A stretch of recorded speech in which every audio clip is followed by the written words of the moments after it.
Welcome to Sober.Coffee, a weekly coffee chat sharing experience, strength, and hope for anyone on the sober road to recovery. You can download Sober.Coffee weekly on all podcast platforms and check us out on Instagram at Sober.Coffee Podcast and on Twitter at Sober.Coffee Pod. To learn more about us and to help support these sessions, visit online at Sober.Coffee. Here are your hosts, two guys on their own path to recovery, Mike and Glenn. Let's join them at the coffee shop.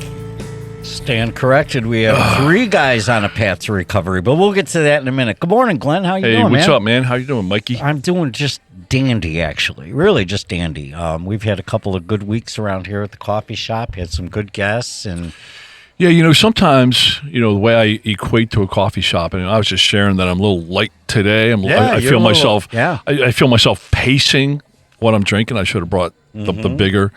A bigger cup? Yeah, a bigger cup. 24 ounces. That's not going to do it today. But, part of, our time in here in the coffee shop is, it's like we share life experiences like we did a recent check-in, right? We're just chat about stuff that's going on in our life, right? So I would equate that to just a regular cup of coffee. Right. But then sometimes we get that cup of coffee and we put 3 espresso shots in it, some real meat in the coffee shop, and that's how I'm kind of looking forward to today, and just a great opportunity to connect with a third person. It's gonna. I'll let you do the proper intro, but super excited. Yeah, super excited to have with us. We'll be all official here at first, but then we'll lighten up a little bit in a minute. But Dr. Jeffrey Herten joined us. Good afternoon, good doctor. How are you, Doctor? Fine, thank you. Yeah. For me, it's good morning. Good morning. Yeah, it's super. So here, just truth be told, and our listeners know if they pay attention, we record early on Saturday mornings here in 6 a.m. Chicagoland, yeah. Okay, now, take that into California time. What time is it? 4 a.m. Good morning, Dr. Burton. Good morning. Good morning. It's like Dr. Herten is getting up awful early to be with us this morning, or he hasn't gone to bed yet, one of the two. No, he just got up. All right, well, we really appreciate you being with us. So, Jeff, you authored a book, and I love it. It's called The Sobering Truth. I read it and reread it in preparation for. I read it in preparation for this coffee session, but I reread it because I didn't feel I did it justice the first time through, and I came to really appreciate it's a read. It's 300 plus pages, but I love the style, and I love the connection to the reality of what is happening with the world of alcohol right now, and I just love the truth of the book. To steal the term, it's again called The Sobering Truth, and really opened my eyes. What made you write the book? I guess it was no doubt a big task. What was the kind of where you said, I've got to write a book on this? Where was your flip point? I'm so grateful for my sobriety, and as a physician, I know so much about the ins and outs and chemistry and biochemistry and physiology of alcohol and how it damages the body and every part of the body, that I really wanted to share that with other people, especially people that are what I was, a high-functioning alcoholic. Right. And I love that because I really consider myself a high-functioning alcoholic as well. So why don't we do this? Why don't we define that for folks? Because, we have some... a lot of times we use terms, and we have a lot of sober, curious people that listen to us that are just kind of, that this might be their first, second, or third foray into touching, Right. Good point. Sobriety. So what's a high-functioning alcoholic? Well, I'll start. I kept a job. I'd go through a couple of them, but I was always employable. I could present well in an interview, and I could function well at a task. I had a car, so I guess it's not under the bridge. I'm not under the bridge guy, so I'm actually functioning, right? And so I kind of wore it as a badge of honor that, hey, I'm an HFA, I'm a high functioner. I've got my life together. It looks pretty good on a brochure until the very end, and then I was doing stupid, sloppy stuff, but never in society. They didn't see me stagger to the bed, right? So I still consider that HFA or high functioning alcoholic. How about for you, Jeff? About the same way? I mean, very similar. I drank every day, but I was absolutely masterful at keeping my blood alcohol at a level where I was really feeling good, mellow, but not sloppy. mm-hmm. No one in my social group knew that I was an alcoholic. I mean, they knew I drank, but they didn't realize that I had that sweet spot every single day, drank every single day, and I was a beer drinker, mm-hmm. and I would start on the way home from work, and I would have a couple, and then I might have another one that evening, and I would just stay in that sweet spot where I was feeling very, very good, and then my life kind of fell apart, and I realized, it came to me that I had been drinking consistently on a daily basis for like 30 years, mm-hmm. and I quit. Yeah. And then having quit, took me a while to feel better about that, and then I thought, I gotta do some research and find out exactly what that stuff was doing to me. Yeah, right. So what was that point in time? Was it an experience? Was it a series of experiences that caused you to realize, hey, I need to stop? I had done a 50-mile. I've done 250 miles of horseback riding in Death Valley. This was Christmas time, and we rode 50 miles a day every other day. It's a sport called endurance riding. Mm-hmm. At the end of the last day, they have a big party, and I had got my horse cleaned up, and I had a couple of beers, and I went to the party, and there was a young kid who was just really being obnoxious at the end of the table where we were sitting, and we were trying to have a conversation, and he just kept, making a lot of noise, banging the chairs, and banging the table. And so I just went over, stood behind him, and I put my hand down on his shoulder, and said, "You boys have to go somewhere else." And he tried to stand up, and I put him back down in his chair. And when I did, I fairly significantly bruised his neck, and didn't realize it till later on when his mother brought him over to me and said, "What did you do to my son?" Mm. And it was a very public, not for the whole group, but for enough people that it was a very public awareness of my problem. And I was ashamed. And I said, how in the world could I possibly do that? I hurt a kid like that. And then the little voice came back to me and said, didn't she call you a drunk, though? Didn't she say that he was assaulted by a drunk? Right. Yeah. And this is a small... But you only had several beers. I had probably 3, yeah. Well. Yeah. Oh. Yeah. And... but it was such a public shaming.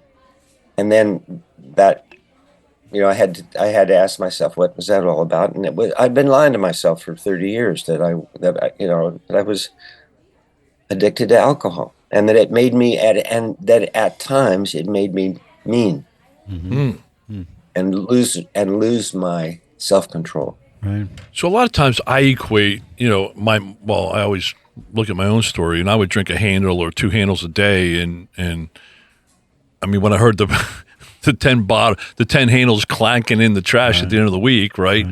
I mean, I wouldn't think that 3 beers would remind me. I met this guy in rehab, and he was an older gentleman, and he said, "Well, my daughter thinks I have a drinking problem." I'm like, "Well, do you?" He goes, "Well, I don't know." And I said, "Well, how much do you drink?" He said, "I drink 3 to 4 beers a day." And in my mind, I'm like, that's not a lot, but for folks, and Jeff, the story you're sharing, 3 to 4 beers is a lot. Right. Well, and here's my 2 cents. My 2 cents is what I've come to realize is everybody hits that point, and and everyone's story is different, and everybody's consumption is different, but there is a cross, and I know that the book relies a lot on statistics and facts and figures, right? But it's the real deal that 5 to 10% of the people, I think your book quotes, but I think that number might even be a little bit higher, have a problem with drinking, and the problem is a personal problem. You hit a point, your own access point, where you feel you've crossed over some kind of line that it's tough to come back from. I know people in my life, and I know people in the rooms of Alcoholics Anonymous that crossed over a different barrier. It doesn't matter. They crossed their barrier. They crossed their barrier of pain, and that's when they came to the determination. And I love how your book peppers in so much good stuff. And if you could tell, I'm highly recommending it because it tells your story in there, but it also peppers in other stories of different people's points of pain and where maybe they crossed that line and they were never able to come back. Literally, physically, they were dead because they allowed to cross over that point of pain and didn't catch themselves in time to save themselves, right? Absolutely. And the thing is that for some people it was physical, and for other people it was mental, and for a lot of people it was a cancer or a osteoporosis, right, or a GERD or immune system, right? Having a fetal alcohol baby, right? That woke them up to the fact that the alcohol is the curse of our society, right? Yeah, absolutely. But yet so acceptable. I mean, If I told people, if I told people that I was on a call this week, and somebody said, "Oh, your company should part of their story should be that they give to a sober living community or to Alcoholics Anonymous." I'm like, no, people. It has a stigma. There is a stigma to an alcoholic, but even with that stigma, alcohol is still so socially acceptable that it's omnipresent in advertising. It's omnipresent in events. I go to little kids' 1-year-old birthday parties, and the real focus is on the bar table, not the present pile. It's like crazy. It's like your kid's 1 and you're all getting blasted. What up?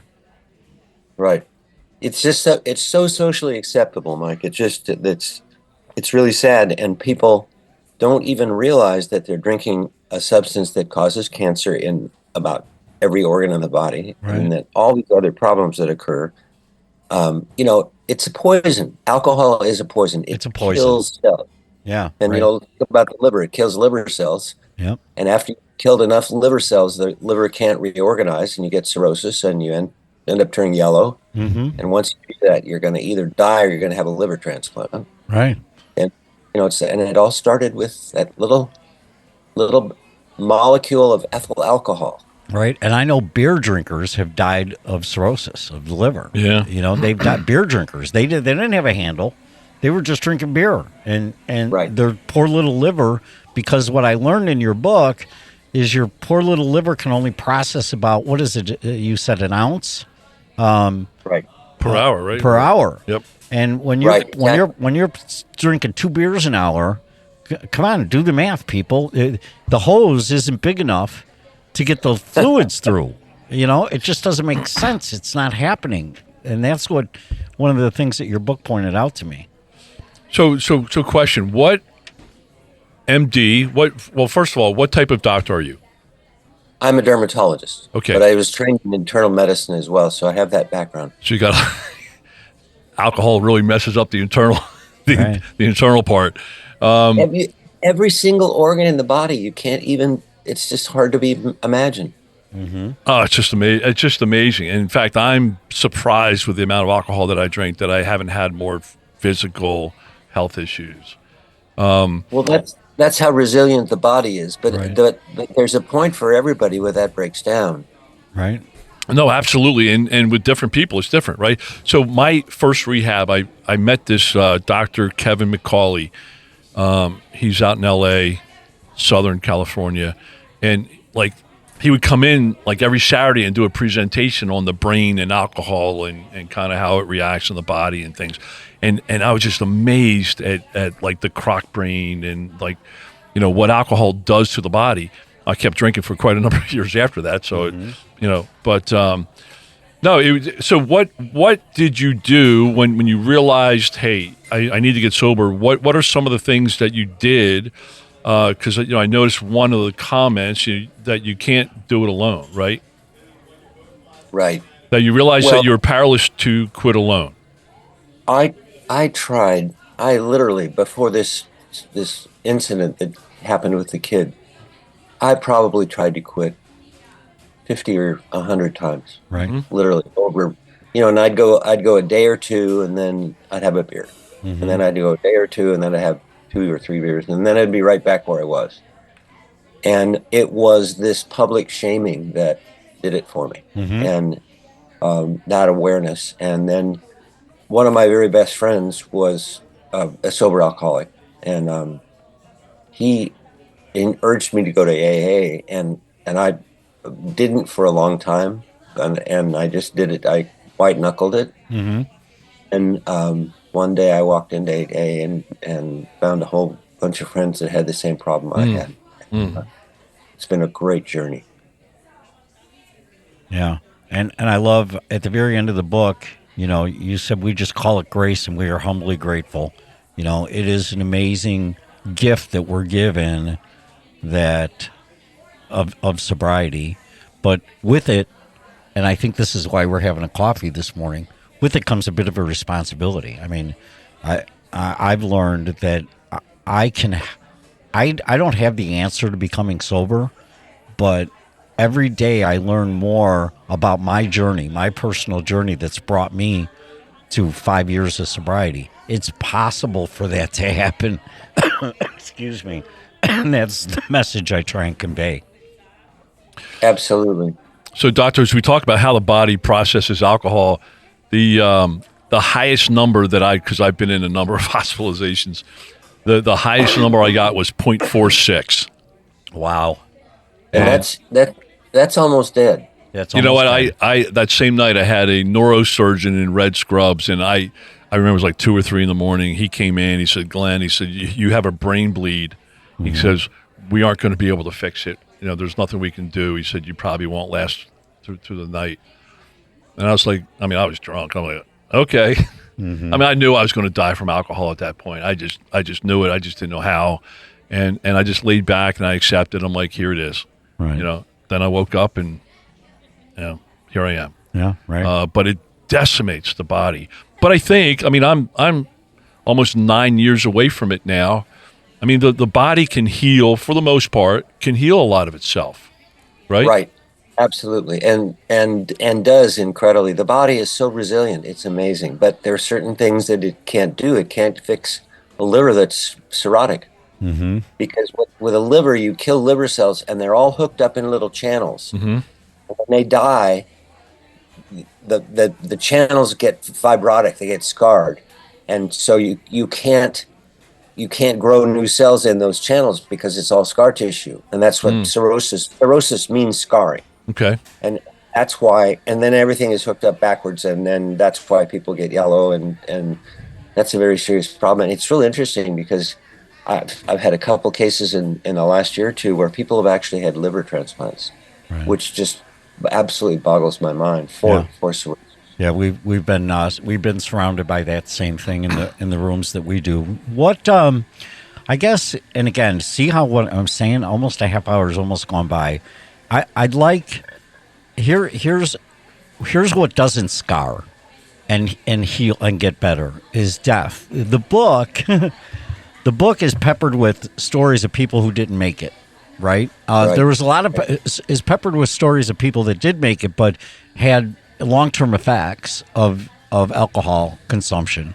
What's the purpose of the book, and what would you like somebody who's your ideal reader of the book, I guess is my first question. Who would you like to pick up a copy of The Sobering Truth and have it make an impact? Tell me the perfect demographic for you of somebody you'd like to see pick up this book.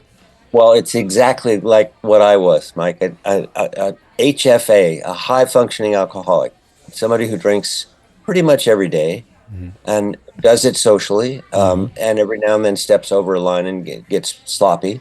But what I want them to realize is what they're doing to their body and what they're doing to their family, what they're doing to their kids when they get angry because they've had too much to drink, and the psychosocial aspects as well as the physical aspects. Right. Awesome. Well, I think it does a great job. There's going to be a link in our resource room for people to get the book. I think, again, it's a 300-page plus read. Really well done. It really opened my eyes to the health effects of drinking and then also the terminal effects of drinking. I mean, for Pete's sake, the fact that you're here today is remarkable because you flipped a car when you were early on in your journey, and because you had seatbelts on, you're here to have this conversation with us today. And I think I had this little angel that saw me through all that stuff. I love it. That knew I had a bigger role in life, and I just had to go through. And you do. You have a good purpose. Thank you for sharing all this awesome knowledge in here. We're going to put it up on our resource room, and maybe someday we'll have you come back and tell you some success stories from people who have read the book and changed their lifestyle. That would be great. Sounds great, Jeff. Awesome. Thank you. Jeff, very nice to meet you. Thanks for jumping in the coffee shop with us. Have a great day, man. Thank you. Bye-bye. Have a good one. Thanks for joining us for today's coffee chat. To contact the show, email us at podcast@Sober.Coffee. If you need immediate help, the AA hotline is 800-839-1686. The National Suicide Prevention Hotline is 800-273-8255. Remember, Mike and Glenn are sharing their own journey on the path to recovery. Any suggestions, medical or otherwise, are their own experiences and should not be viewed as professional advice. See you next week, and remember, there is a solution. Stay safe in the city of Chicago.